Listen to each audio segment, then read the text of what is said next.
আমার চায় নাকি আমার নশ্বর দেহটার চায়? যদি আমার চাও তবে আমারে যাইতে দিতে পারেন, আর যদি আমার নশ্বর দেহটার চায় তাহলে আমার রেখে দিতে বলেন। কারণ আমি যেখানে কেন রাখবো সেইখানে থাকুন না। এই কথা বলার পর এবার ফরিদা আশ্বস্ত হইলেন তিনি মাতার বাড়িতেই অর্থাৎ সূর্যদেবে চিন্ময়ীতে অবস্থান করবেন। এইবার ফরিদা বললেন যে আজকে মায়েদের জানার বিষয়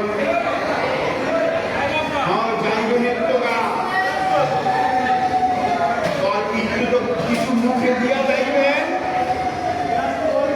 আসলে উনি অনেক কিছু জানতেন। আমি মাঝে মাঝে প্রায় সময় এসে বসলাম আর বলতো উল্টো আইওয়াজ কেবল দিনছে। এই যে বৈশাখ মাস পুরা এই মন্দিরে প্রতিদিন মিষ্টান্ন করতে হবে। কেন? আসলে মিষ্টান্ন ভর্তিতে হবে এই অক্ষয় দেওয়ার 8 দিন আগে। কেন? এইবার খনিকা তাকে কি মুখ দিলেন? এই শেষ খাওয়ান সাজনার চচ্চড়া আর মিষ্টান্ন এক জামবাড়ি ভইয়া দিলেন, 250 জামবাড়ি ভইয়া দিলেন। ঠাকুর সেদিন সমস্ত খাবার একা গ্রহণ করে চেপে পুঁতে খেলেন। কে বললেন শেষ খাওয়ান খাইলাম, জন্মের খাওয়ান খাইলাম, আর খাবো না। এই খেয়ে তিনি রওনা হলেন। এই 8 দিন তিনি আর কিছু গ্রহণ করেননি। আগের দিন রাতে নরেন ভূঁইয়া উপেন সাহাকে তিনি যখন বিদায় নিতে যাচ্ছেন তাদেরকে ডেকে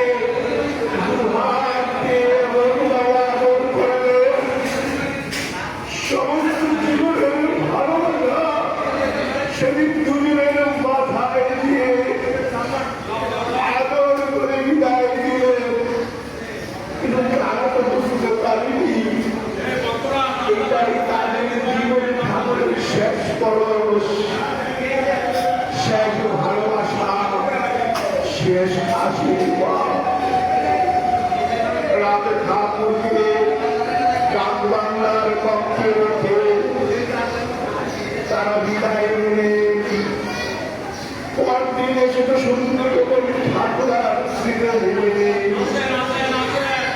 জীবনের সমস্ত সংস্কার যত ভ্যাজ ভূষণ কলার মালা আর অহমের সেই বইটাটাও খুলে এক পাশে রেখে যেভাবে পৃথিবীতে এসেছিলেন সেইভাবে ঠাকুর সাষ্টাঙ্গে উপরে প্রণাম করে জীবন বাসনা পরিত্যাগ করলেন।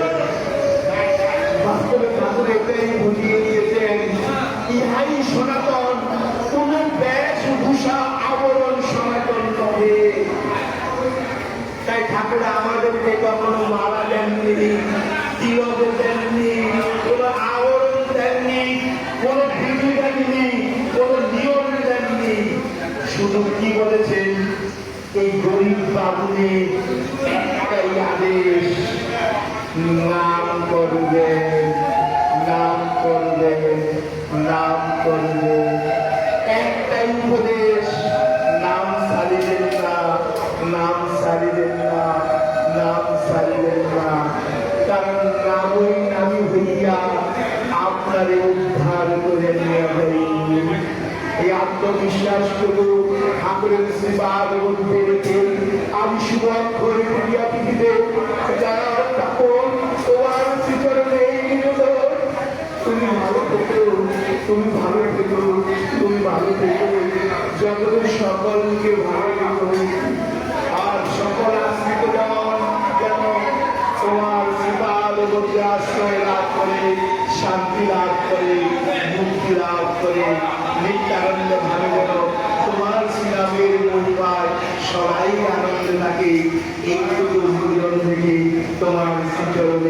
আজকে এই অপরিকে ঘুরিতে তোমার মুখের কথা, তোমার স্মৃতি, তোমার দর্শন, তোমার দৃষ্টান্ত সম্পূর্ণ করা। যদি কোনো ভুলে তাকে ক্ষমা করে দিও, ক্ষমা করে জয় রাম, জয় গোবিন্দ, জয় গোপাল।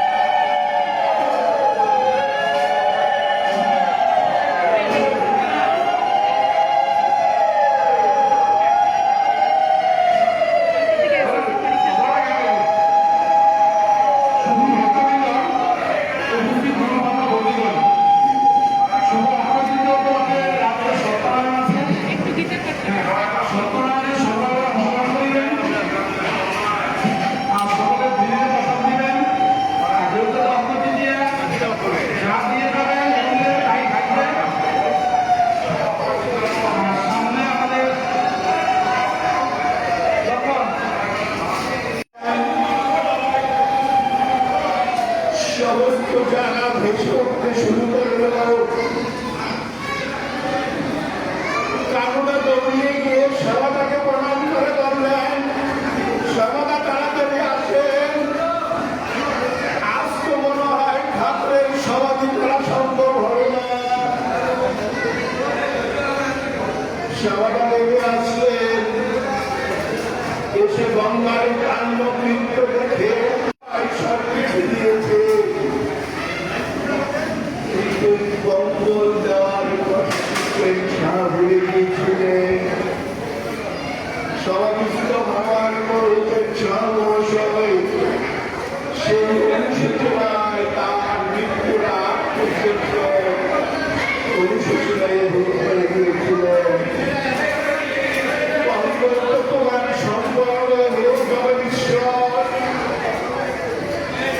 তুমি লীলা করে গেলে আমাদের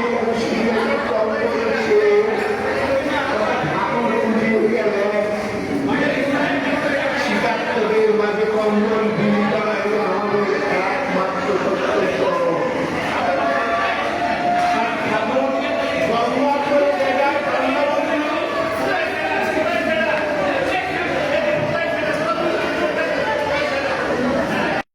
সচিমাতা মহাপুর মা আর ঈশ্বরগুলির শিষ্য হচ্ছেন মহাপুর, আর অনঙ্গদেবের শিষ্য হচ্ছেন শ্রীরাম। এই যে একটাই ধারা, আমরা সবাই গুরু মানি। আমাদের সবচেয়ে সৌভাগ্য কি জানেন? আমরা এমন এক গুরুর আশ্রয় লাভ করেছি, যদি বিশ্বাস থাকে, আত্মবিশ্বাস যদি থাকে, তাহলে আমাদের আর কোনো চিন্তা নাই। তিনি জন্মে আমাদের ছিলেন, আজও আমাদের আছেন, অন্তিম স্বয়ং তিনি আসবেন। আমি তো গর্ব করে বলি সবসময়, যেদিন আবার তুমি আমার সম্মুখে আসবে, সেদিন তোমার শ্রীচরণে আবার নানান খালি দেখে আমার জীবন বাসনা করিতে হবে। নিত্যানন্দ ধামে তোমায় নিয়ে থাকিব আনন্দে, সকল গুরু ভাটা অগ্নিদের এই নিবেদন তোমার চরণে আদি অক্ষয় তৃতীয়া তিথিতে। একটি ছোট্ট কাহিনী বলে শেষ করছি।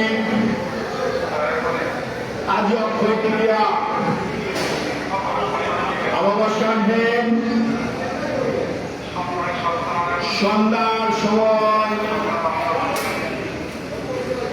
শ্রী জগদীশ দাস নামে 13 বছরের এক বালক তার বন্ধুদের নিয়ে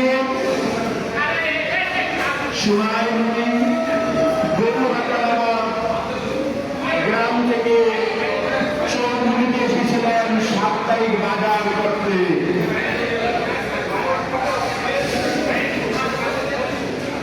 সন্ধ্যার সময় যখন ট্রেনের অপেক্ষায় স্টেশনে দাঁড়িয়ে আছেন, একটু আবহাওয়া অন্ধকার হচ্ছে, শেষ হয়ে দেখে স্টেশনের অপর পাশে ডাকবাংলা পিছু উপেন সার যেখানে আজকে সমাধি। দেখেন এক দীর্ঘকায় জটাধারী সাধু সন্ন্যাসী, তিনিও ডাকবাংলার কক্ষের সামনে এসে দাঁড়ালেন।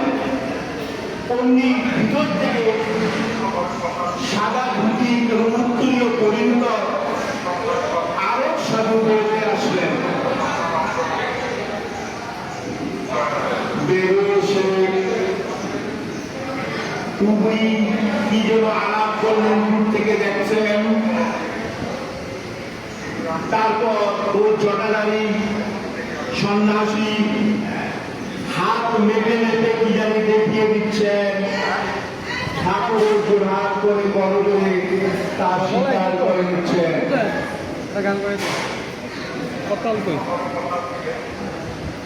ওই যুবকটি ওর বালকটি দেখে তখন বুঝতে পারেনি ছোট্ট মানুষ, বাড়িতে চলে গেলেন। অক্ষয় তৃতীয়ার দিন সন্ধ্যাবেলা অর্থাৎ ঠাকুর তো দুপুর 1:30 দেওয়া সংগ্রহ করেছেন। সন্ধ্যাবেলা বাড়িতে পাশে বেলুলাল চক্রবর্তী নামে বেলু টাকা তাদের এসে জগদীশ দাসের বাবাকে বলছেন, শুনছ চৌমুনিতে শ্রীরাম ঠাকুর দেহ সংবরণ করেছে, আমরা সবাই যাব, তুমি কি যাবে? তখন জগদীশ দাস মহাশয় অর্থাৎ সে 12-13 বছরের বালক তার বন্ধুরা সহ তার বাবার সাথে চৌমুনিতে চলে আসলেন। এসে দেখেন তার সেই রেল স্টেশন থেকে দেখা সেই সাধুটি শুয়ে আছে। তখন তার মনে পড়ে গেল সেদিনকার স্মৃতি। সেও ভলেন্টিয়ার হিসেবে ঠাকুরের শেষ সমাধিস্থ করার সকল কাজ সম্পন্ন করলেন। এর আগে কি হলো, সে বাড়িতে রাতের বেলা গিয়ে তার মাকে বললেন, মা আমি তো আজকে এই দেখেছি। তখন তার মা বলেন, বাবা সব কথা বলতে নেই, তুমি চেপে থাকো। ওই বালক আর কাউকে কথা বলেননি। ঠাকুরের সমাধিস্থ সম্পূর্ণ করে এরপরে যখন একটু গোজর হলেন তখন তিনি বুঝতে পারলেন, বর্ণনা দেখে যে ইনি ছিলেন ঠাকুরের পরমাত্ম গুরুদেব শ্রী আনন্দদেব। অর্থাৎ গুরু নিজে এসে ওই সমাধির জায়গাটি মেপে মেপে দেখিয়ে দিয়েছেন, এইখানে তোমার সমাধি হইল। কারণ ঠাকুর একদিন উপেন বাবুকে বলেছিলেন, উপেন বাবু গঙ্গা